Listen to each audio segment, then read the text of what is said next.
sure in their mind, Warriors in 6, sure, you could say that, but they're going to say, how their team is just different, how their team has this will to win, and they always dig deep and they make it happen, and you can trust in them. And this is why I want the Warriors to destroy them so badly. I want people to know that you cannot stop this dynasty.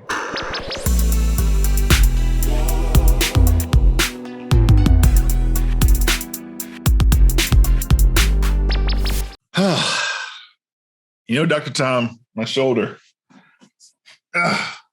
it's getting a little tired. It's getting a little tired from carrying all this damn gold. The champ is here. There's so much gold out here in the Bay. It's about the 49ers. In your veins. Oh, yeah, that too. The gold blood I got in my veins right here. Dr. Tom, thank you so much for joining me today. It's not every day you make the finals. Well, no, it's not. Unless you're the Warriors when you do it 6 times in 8 years. But yeah. I saw The Last Dance. They made a whole documentary because the team did that. Maybe because they won 6 times. Anyways, Dr. Tom, thank you for joining me. For folks who don't know, Dr. Tom is my right-hand man, the guy who from Golden State of Mind to DNHQ and also through the written works of his book, Golden Age, the story of the 2018 Golden State Warriors. He's an author. He's straight from Alameda. If you don't know, now you know. Give it up for Dr. Tom, everybody. Everybody start clapping right now. Dr. Tom, how you doing, man? Oh, I'm great. I'm ready for these finals to start. That was why I, watched a little bit of that Game 7 to do a little scouting. But it's, it's all anticipation now. It's now just a lot of time to think, a lot of time to worry, a lot of time to analyze before, the actual games get started. So this is when the people like us, when we make our money, or we don't make money, when we get to talk about this stuff. Right. No, absolutely. Honestly, I shouldn't be holding this. It's a Western Conference championship belt. There's other gold to be had. But you know what? I want to be grateful because we wrap these things up like candy and people thought it was easy. You got to enjoy the moment, Look, we saw Clay out there after that game. You got to soak it up. You got to enjoy it. Yes, absolutely. One thing I would enjoy more than a Western Conference championship celebration is a celebration for me and Dr. Tom. Dr. Tom and I have been at this blog game for, a handful of years now. And recently, during a time when the fan base needed us most, we were there for you. We were there for you to tell you that the Andrew Wiggins trade was going to be pretty good, that the Jordan Poole signing was going to be pretty good. You know why? Because we saw Jordan Poole at Summer League together. Dr. Tom wrote about that. You can check the archives at Golden State of Mind. He told you Jordan Poole looks like a player. So now what? Jordan Poole and Andrew Wiggins are a part of the rebirth of the Golden State Warriors. Oh, by the way, we also told you if Klay Thompson comes back, he's still going to be a problem as long as he can put his hands up and shoot the basketball. People don't believe that either, but it's okay. The core 3 is back.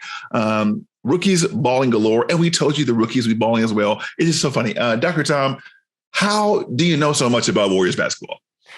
Because I actually watch basketball and have been watching it for quite a few years of my life. This stuff, if you pay attention, if you watch it, you see these so like the Clay thing, for example. Think about, I don't know the exact year, but Reggie Miller makes his first finals in 2000, well towards the end of his career. And he was still a prolific, member of that offense. Those shooters, look at, Ray Allen, by the time Paul Pierce carried him to a title, he was well along in his career. And so those shooters, like you say, like, even if that's not going away. So we knew you were getting that back with Clay, but you've seen, maybe we can do the thing where it's like, well, maybe he's not as explosive as he was. Maybe his defensive effort, all this sort of stuff. But like the fact of the matter is it looks like Clay, like the Clay we got used to watching who came back, and we didn't, maybe there was reason to doubt that, but I knew that guy was going to be working hard and trying to get back, and even seeing what, sadly, as he's sitting at home, probably in his Brooklyn high rise, which is probably nicer than where any of us live. But KD coming back from his injury, and you saw that you can come back now. Luckily, we've got the technology, we've got the medical know-how to come back from these catastrophic injuries. So it was just, all that time people were complaining, saying we got to unload the war chest for Bradley Beal or Ben Simmons and all these players who didn't do anything in the playoffs, instead of saying, look, you're missing 1/3 of this core nucleus. Let's wait for him to get back. Let's see what happens. And we've seen what happened. We got back to the finals. Yeah. I remember a time in recent Golden State Warriors history where the finals were a given. But I also remember a long time before that when just making the playoffs would have been a dream come true. And this is before they had the play-in tournament. This was during a time where you could win the most the most wins in NBA history without making the playoffs. Was it 48 wins by the Baron Davis post J. Rich days?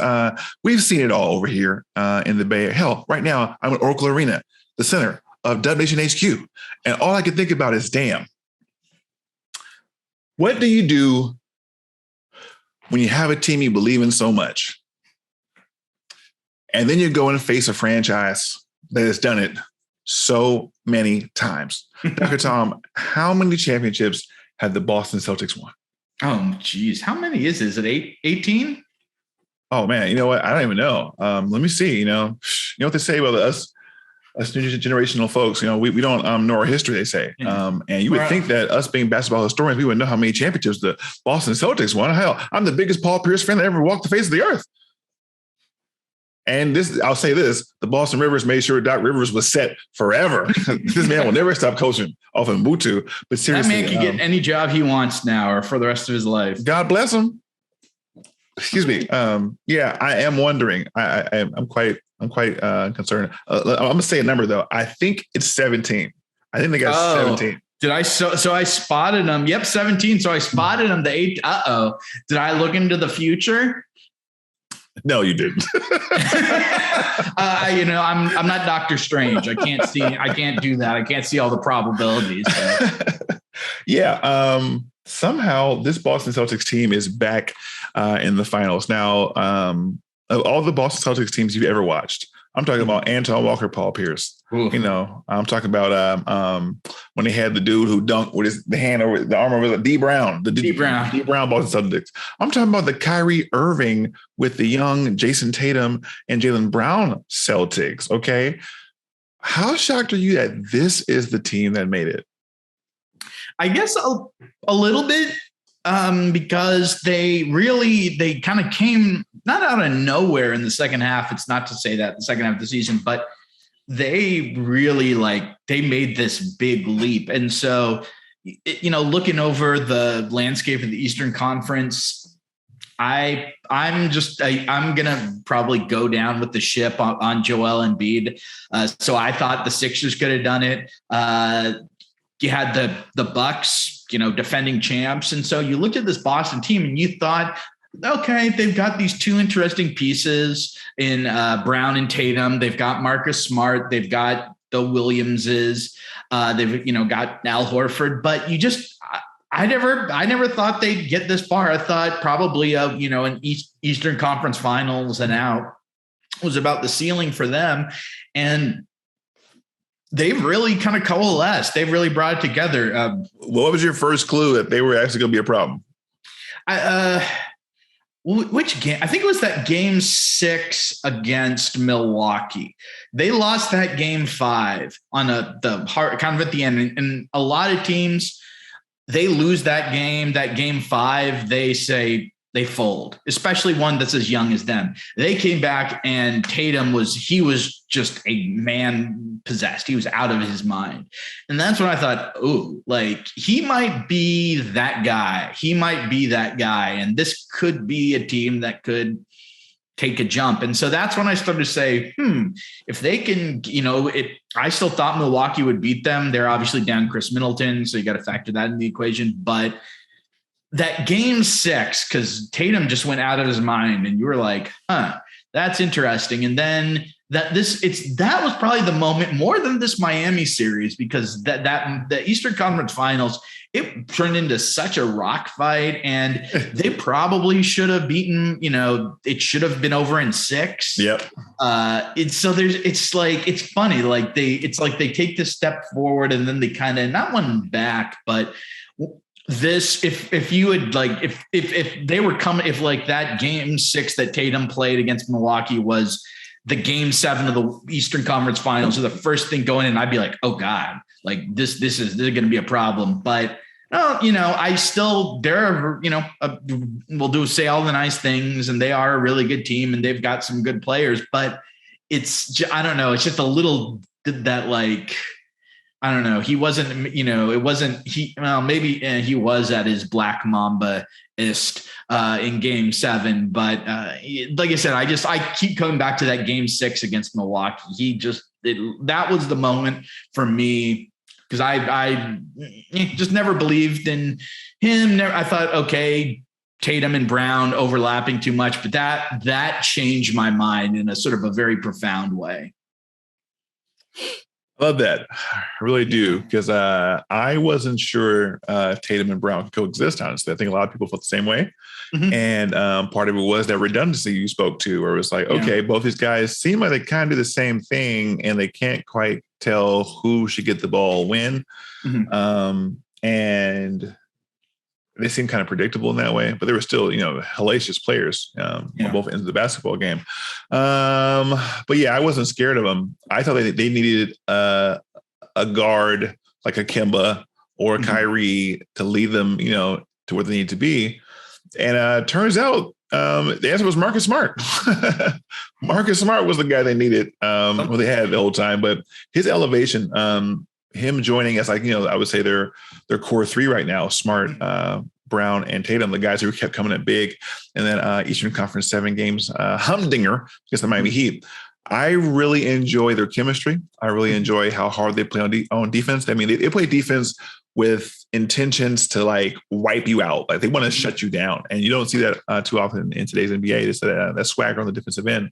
Let's talk about the Golden State Warriors, of course. But the fact of the matter is Boston is the kind of team I would hope to see in the finals. Obviously after seeing the Cavaliers 4 years straight and the Raptors, for as many times we've been to the finals, we really haven't seen a lot of different teams. So it's great to see a team like Boston, even though it's this iteration there. Now, going into this series, if you're looking for Stephen Curry to win finals MVP, and a lot of folks are, I know I am, whether he wins it or not, as long as the Warriors win, that's what matters. The rest of it, I don't give a damn about. But if Steph Curry happens to win the finals MVP, a nice little feather in his cap, but the Boston Celtics don't seem like the kind of team that would just let him go crazy. Do you feel like he can win this one? The interest, yes, and that kind of BS Western Conference Finals MVP is the reason why, because he put up good numbers against Dallas, but it wasn't like he was. And again, this is where like his excellence, it sets the bar so high. But I think so much of what he did in that series was about his gravity, his ability to command the focus of a defense. And so I could see that, because he's going to do that again. He played some good defense. He's going to do that again against Boston. It's clear it's going to be like, all right, we're going to throw all this stuff at Steph.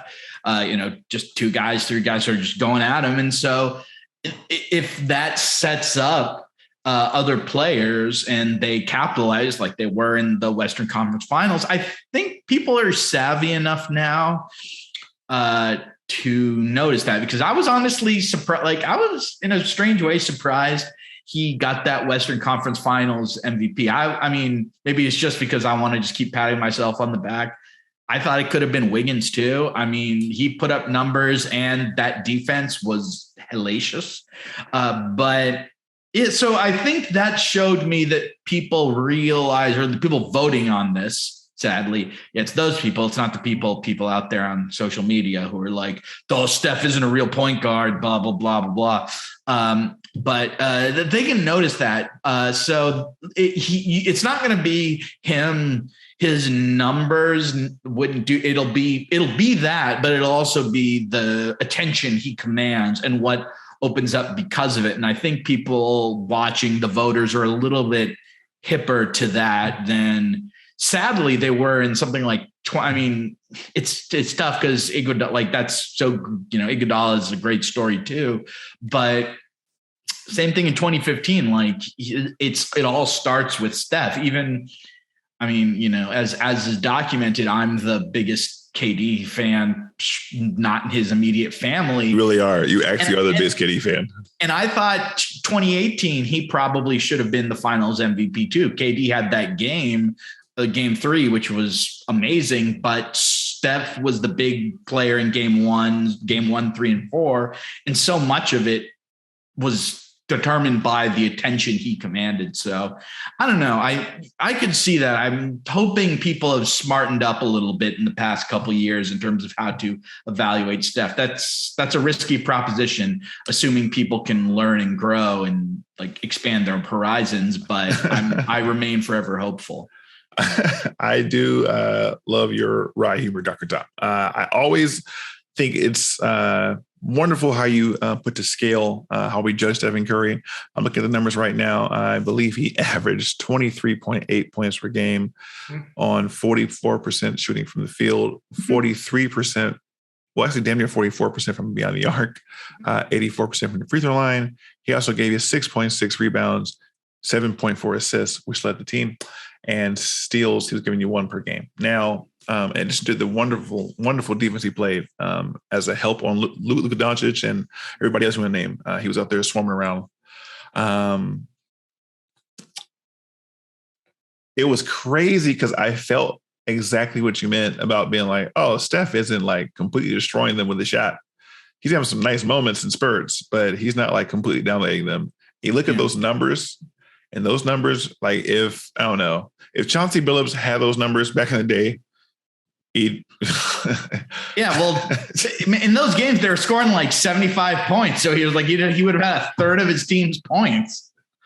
I was saying the game has changed when a 6'3" point guard can average 23, 6, and 7, nailing 43% from 3-point range. It was like, hey, wasn't his best series. Like, that's how phenomenal this guy is. And I hear what you're saying. I would love for this guy to get that elusive Finals MVP. But at the end of the day, the fact that we're talking about Finals MVP means that the Warriors did win. And, this may rub some Celtics fans the wrong way. We're already talking about Finals MVP, and they haven't even talked about Game 1 yet. What are your thoughts about, like, what is the kind of Boston game that you would be worried about having? Their length and force, get a game where they forced a lot of turnovers. I was going back. I was looking at the stats from the game the Warriors lost to the Celtics, where Steph got hurt, and Clay in that game went 1 for 11 from 3-point range. I looked at the box score. I haven't gone back and looked at the tape. I don't know how much of that was just him missing shots, him being a little rusty. But you got to figure that the length of those players of Brown and Tatum, of Smart, of the 2 Williamses, of Horford, that's going to bother them. So a game where they're just not able to get anything going, get anything to fall, get looks from 3-point range.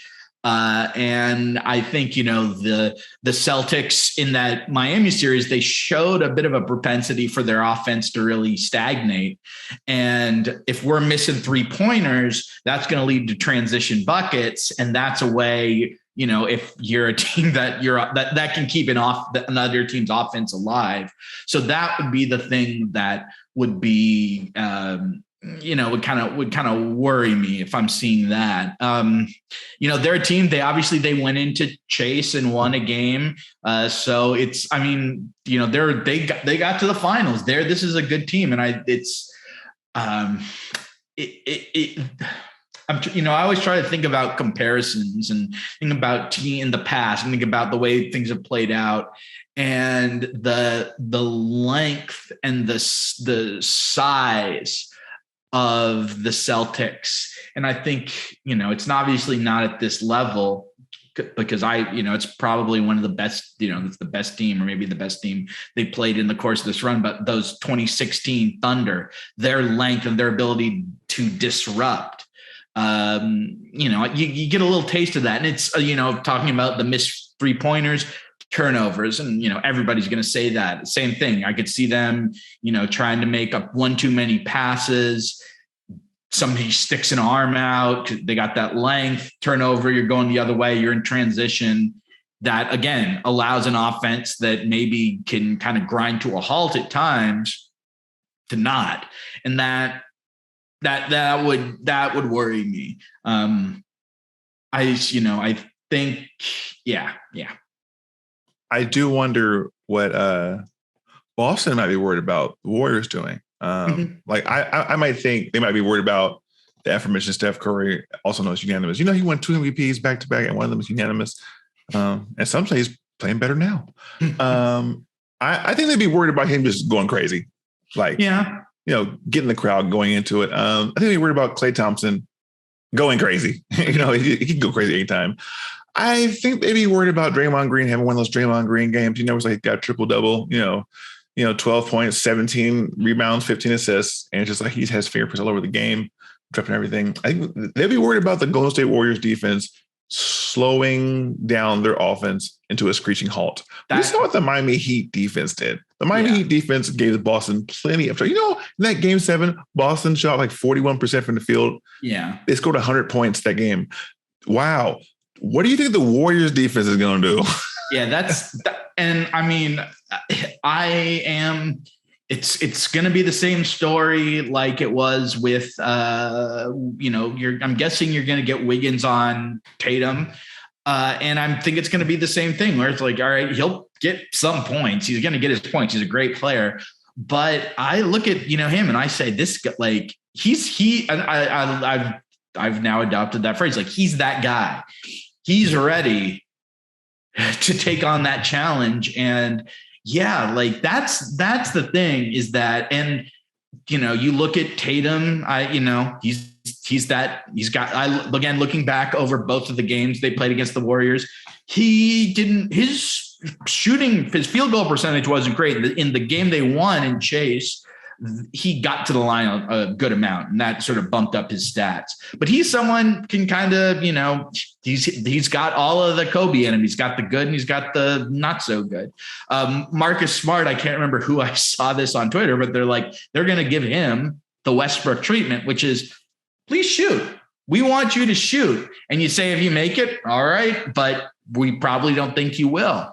And so I think between that and like the Warriors defense being so good, I think like that's the thing that maybe we're not talking about, that, and that at least in the limited bit I've watched Boston, it's that difference between like a system versus just one player. Like they've got, Brown's good, smart, but Tatum's the guy. And it's like, okay, if in the big moments, it keys on him, and like it's going to be him doing it, and the defense knows it's going to be him. And the thing that people don't like about the Warriors, but it's actually the key to their success, is that like probably in the final, like Steph's going to kind of end up with the ball, but it's about the system. And so I like the Warriors' ability to break down, a defense that's really kind of like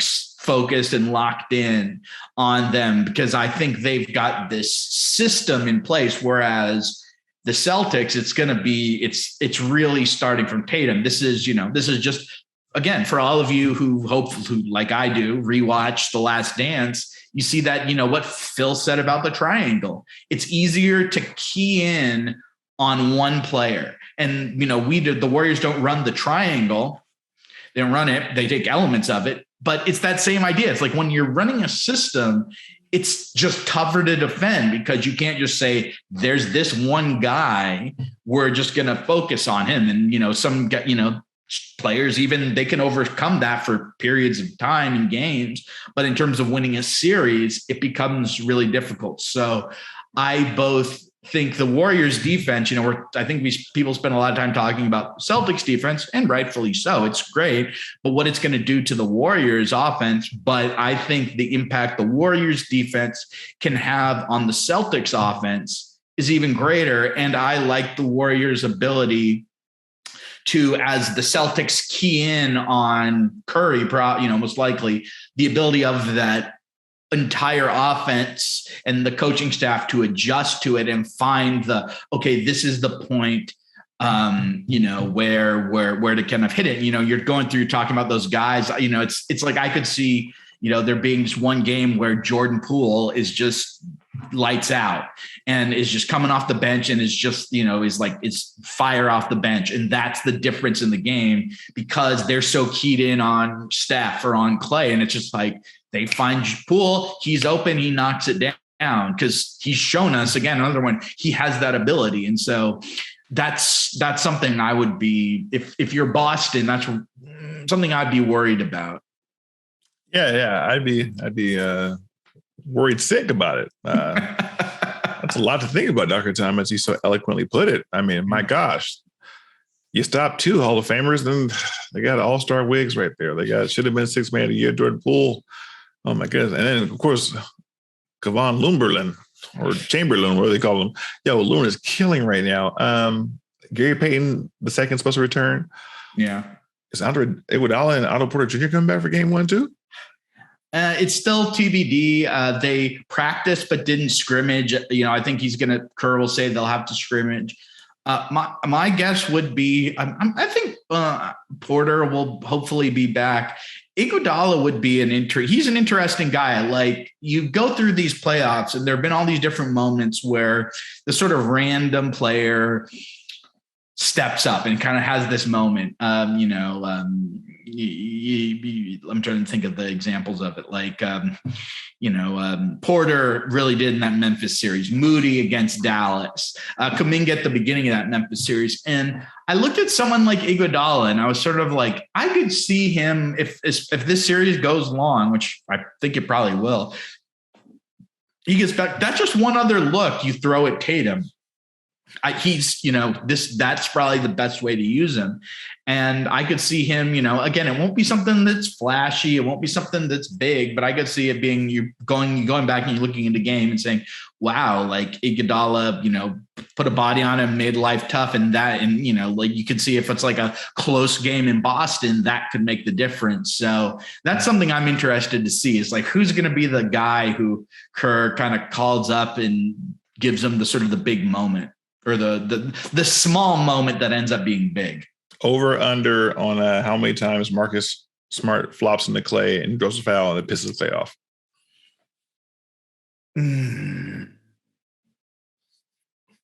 15. Did somebody go to the CP3 School of Acting? Hey, Marcus Smart's a hooper, but he'd be working. He'd be working out there. Okay, so. All that said, what's your prediction for this NBA Finals? I think it was I think it was Dan Devine, the basketball writer. I liked on after the Celtics won, he just said like dubs in some games, and I just sort of like that approach because it seems like 6 is probably about right. That would be it for me. I could see it being we take care of business at home. You get one on the road. And I don't, this is the thing where like I get in the math and I'm like, what fits? It's like and that's where it gets kind of silly, but I think 6 is probably, is the right answer. I do think the fact that, I think I saw the stat this morning. The Celtics have no players with finals experience, and the Warriors have a lot. And I think that's going to matter, especially maybe coming out of the gate in game 1. You're the Celtics, you're this young team. You're not you don't know what these internal rhythms are like. You take advantage of that. This is a team that's gone on the road and won big games. So they're not a team who's kind of spooked of, having to say, okay, let's go win a game on the road in a tough environment. The Celtics, they lost a game 6 at home. There are enough questions in this core. I think they deserve our trust because they've earned it. Think about it, 6 finals in 8 years. That's, like you said, when teams do that, they make ESPN documentaries about them. And so, yeah, there are enough questions, and I just think like I said, I get that idea that I do, and people who love to roast Kerr online, I hope they're reevaluating, because I like their ability to adjust. And I think that Dallas series, this showed you like, oh no, this is a great coaching staff. So I like their ability to come out with a good game plan. And if something isn't quite working in the series, to make the change to open it up, to get their offense back going again. So like I said, Dubs, I'm not as interested in the number of games. It could be whatever, but like I said, I think 6 sounds about right. Wow. That's beautiful. That's beautiful that we have such a team we can have such good belief in, because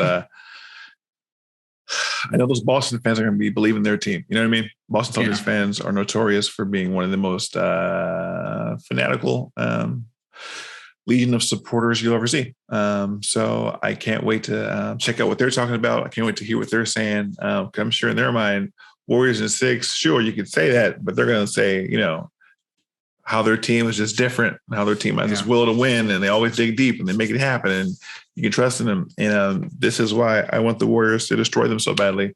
I want people to know that you cannot stop this dynasty. And I don't care how good your narrative sounds in your head. Eventually, you're going to have to hang your head down in shame because you can't believe they hit that many threes on you. I'm sorry. It's going to happen. It's just going to happen. Ask LeBron James about it. You would do this to Paul Pierce? This poor man who was stabbed in the heart. Look, Paul Pierce, he knows my favorite player of all time. You know that, right? When I found out he was born in Oakland, he was raised, in Inglewood, but when he was born in Oakland, me being a Warriors kid from Oakland, Serenity Park, it was tough. It was tough to know that you had a team that you couldn't believe in. So I started looking for players, guys like Jason Kidd. You know what I mean? Jason Kidd, we used to limit it.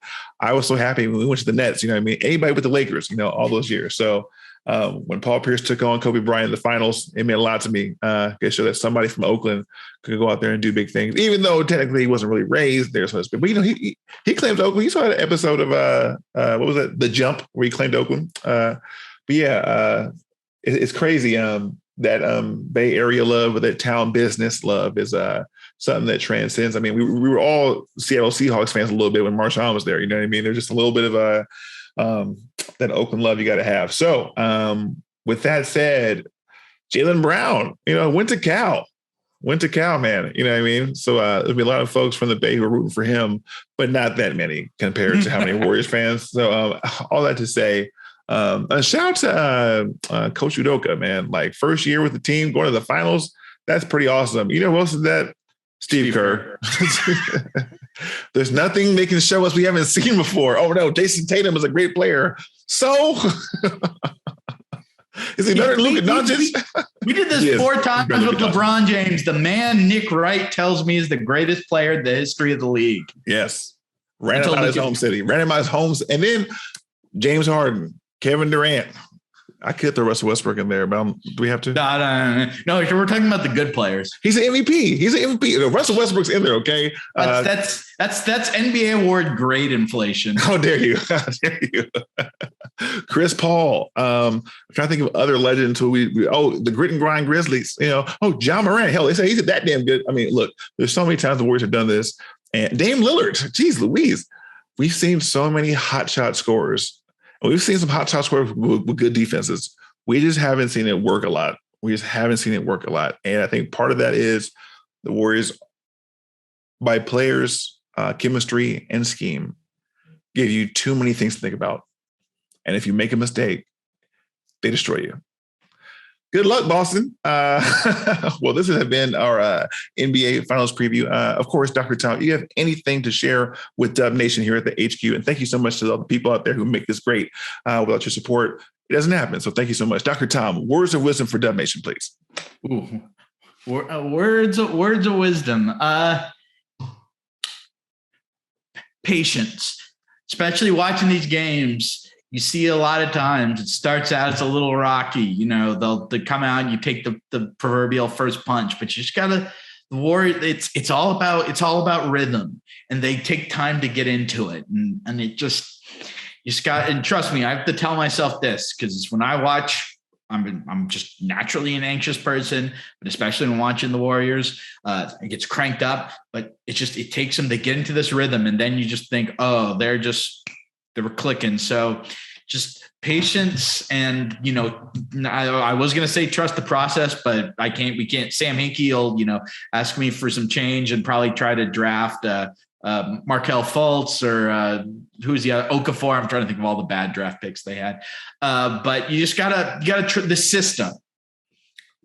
People want to throw Kerr under the bow. Why don't they do pick and roll Steph every single play? Well, there is a reason for this, and it makes sense, and it leads to greater success as you go along. So just see the big picture and have a little patience and perspective. Yeah, I mean, Dr. Tom, thank you for sharing that. Steve Kerr does not get enough credit. I mean, obviously, we're not saying that every move he makes is perfect. I mean, you saw Anderson Varejao in the finals, but I know for a fact that this guy is, he has a ton of experience. He's got a lot of smart people around him, and he's always looking for more than just the win. He's looking for them to have a good time while they do it. And his system allows them to do that. They play defense like wild dogs. And they have fun shooting at basketball. Sure, it's annoying as hell when they're throwing turnovers and jacking crazy shots. But at the end of the day, this carnival show is pretty deadly. Would you say it's weaponized joy out there? You know what? It's like they weaponized joy. All right, fans, you heard it first from Dr. Tom. Be patient. And you're hearing it from me, the Gold-Blooded King. It's going to be a fun series. I'm going to say Warriors in 6. Yeah. But I feel like it could be 5. You know what? Let me keep thinking about this. 5.5 games right now. I'll give you a final answer before we get there. I'm feeling I got 5 on it. I don't know. We'll see. But Warriors for sure. Thank you, Dr. Tom. And thank you, Warriors fans. Go Dubs.